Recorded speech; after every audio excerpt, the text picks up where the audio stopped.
Do you ever wonder about those people that seem to be able to manifest anything, no matter how far-fetched or how simple it is? Well, I'm one of those people. My name is DiAndra, and I'm here to tell you about some amazing stories of manifestation. And first, I'm going to tell you the 7 ways in which I do it. I'm 42 years old, and looking back, I've realized there's a pretty simple formula to this. And you can get anything you want. The number one thing, which you've heard time and time again, is show gratitude. Be thankful.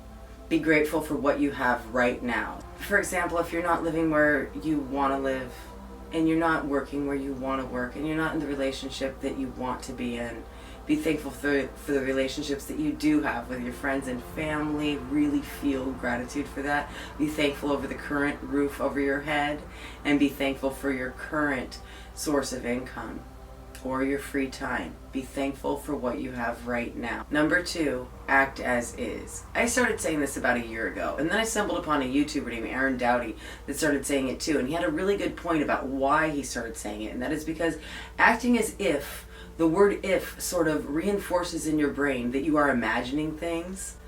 And so acting as is means that it's here. It's already this. It's happening.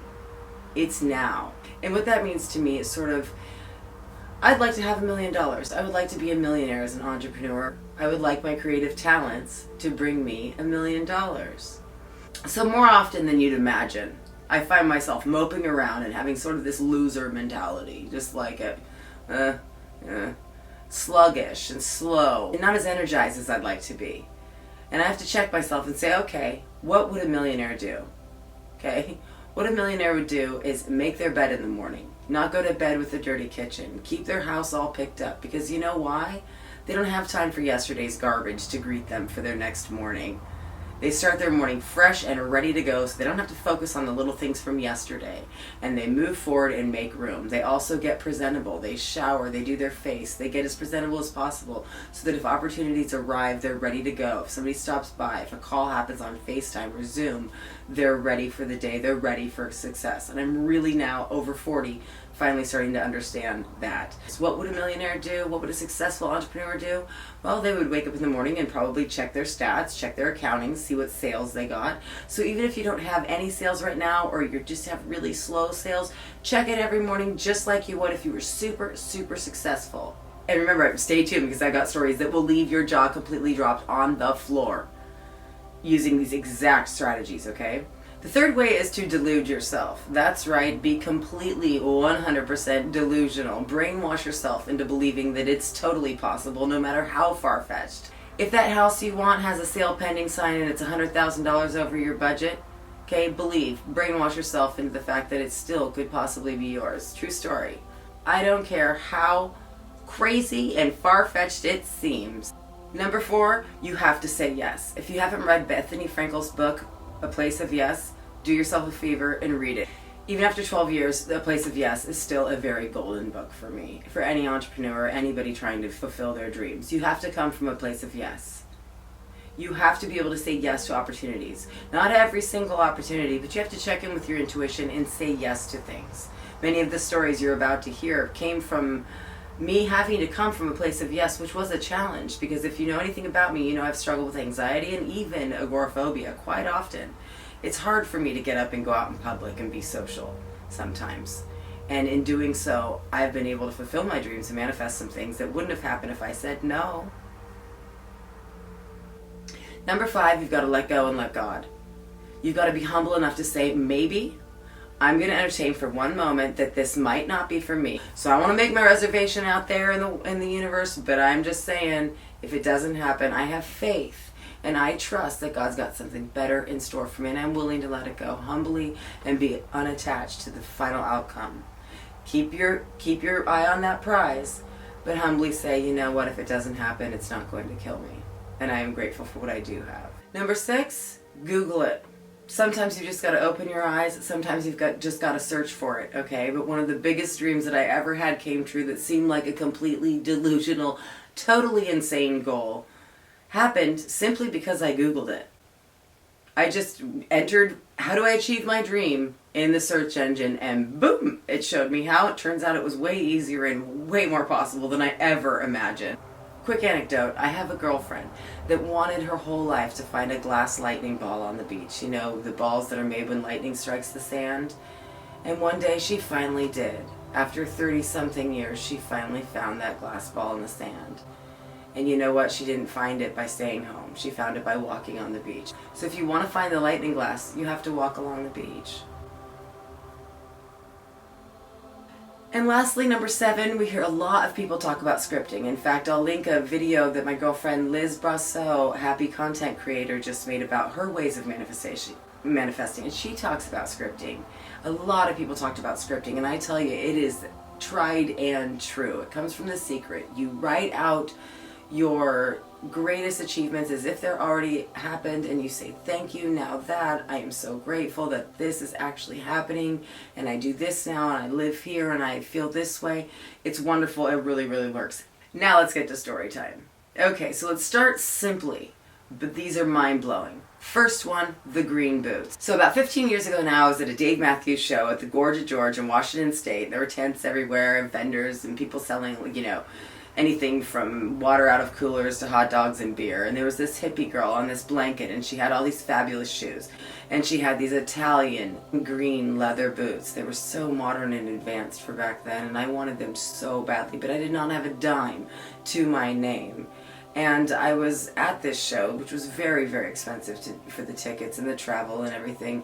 And it was already being paid for, so I couldn't ask the boyfriend at the time to pay for the boots for me. He was already being so generous. So I had to, in this case, let go. If it's meant to be, it'll come back to you. If it doesn't, it never was, like Grandma always said. And I told the beautiful little hippie on the blanket, if they're meant to be mine, there will be a way. The universe will figure it out. And she's like, yeah, sister. And as I'm walking away, my girlfriend's making fun of me. She's like, you're so weird.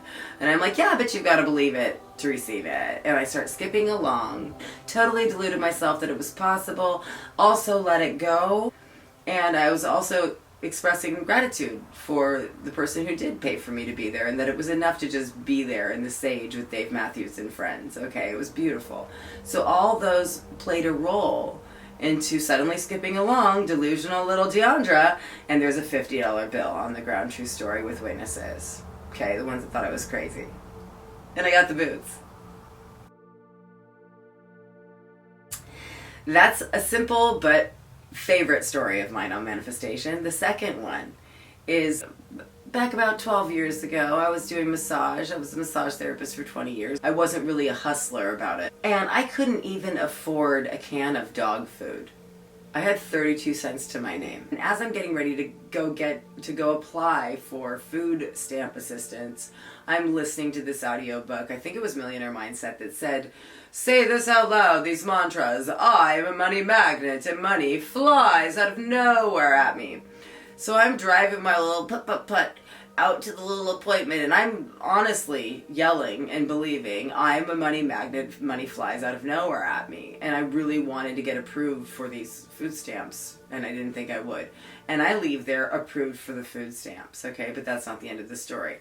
As I'm putting away with my 32 cents and food stamps that does not cover dog food. There's certain things you couldn't buy with food stamps, at least back then. And I'm driving away, still yelling, I am a money magnet, and money flies out of nowhere at me. Honestly, swear to God, money's flying out of nowhere at me. Money's flying out of nowhere at me. 3 $1 bills is all. But you bet your ass I pulled over, and I collected my 3 $1 bills, and this guy in front of me saw it too, and he pulled over and tried to collect them, and he's like, oh, no, you go ahead. You go ahead. And I'm like, thank you, sir. I need these 3 $1 bills. And I spent them on 2 cans of dog food, and I think I, combined like broccoli and chicken to make her dog food extend until I went and hustled some more finances. It was amazing. It was amazing. 3 $1 bills flew literally out of the sky at me. So that was partly searching, okay, looking, keeping your eyes open, and believing. And lastly, this is the one about the Google search. Back when I was leaving Southern California, I was leaving a relationship behind, and I did not know what I was going to do with my life. I was 35 years old, moving back home, and I didn't know why I would come back to this rainy state, and this part of the state.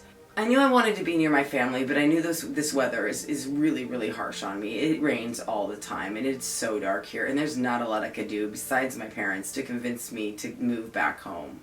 Except for one thing. When anybody asked, what do you plan to do when you go back home, I would just say, I just think I'm going to just go beyond Portlandia. Alrighty then. Would you like me to help you pack your unicorn? But you know what? I did it. I've been on 2 episodes. I was a glorified extra. All I did to get on there, I'll never forget.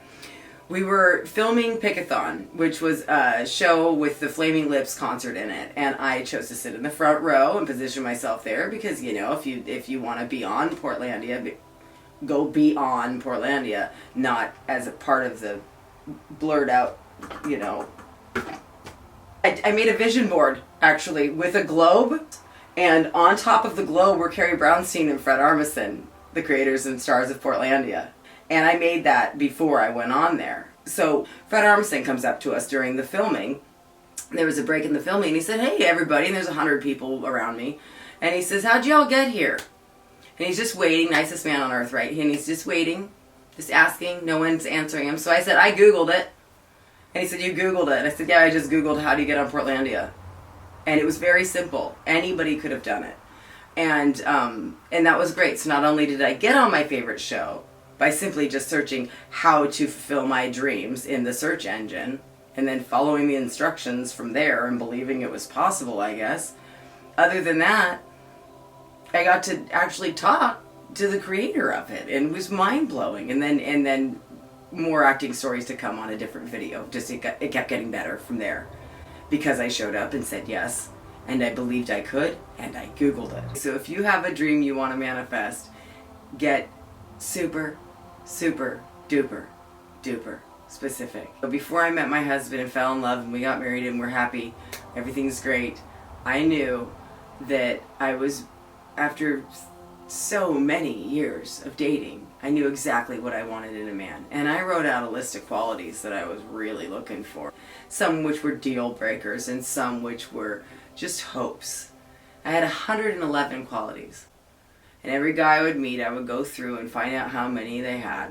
And when I met my husband, he had 103 of them. So I hope this has inspired you to script your desires, to start acting as it is and asking yourself, if you want to be a famous musician, if you want to be a successful YouTuber, if you want to be a millionaire, whatever it is that you want, what would the person who has already achieved that be doing with their day? What would they be doing right now in this moment? Would they leave those dirty dishes? Would they make that phone call? Would they return that email? How would they be living, right? You are it. It is now. Act as is. Okay? Be well, y'all.